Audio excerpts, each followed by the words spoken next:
பரலோகம் போக தனி வழி கிடையாது, பஞ்சாயத்து தேர்தல் எல்லாம் அங்க நடக்காது. பரலோகம் போக தனி வழி கிடையாது, பஞ்சாயத்து தேர்தல் எல்லாம் அங்க நடக்காது. கட்சி கொடி கலக்கலராங்க பறக்காது, கட்சி கொடி கலக்கலராங்க பறக்காது. கள்ள ஓட்டு போட்டு கவுன்சிலரா வர முடியாது, கள்ள ஓட்டு போட்டு கவுன்சிலரா வர முடியாது.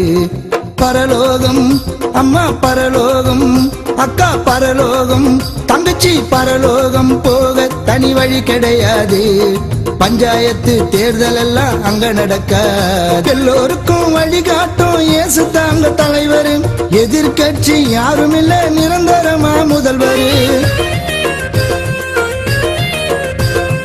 எல்லோருக்கும் வழிகாட்டும் இயேசு தாங்க தலைவர், எதிர்கட்சி யாரும் இல்ல நிரந்தரமா முதல்வர்.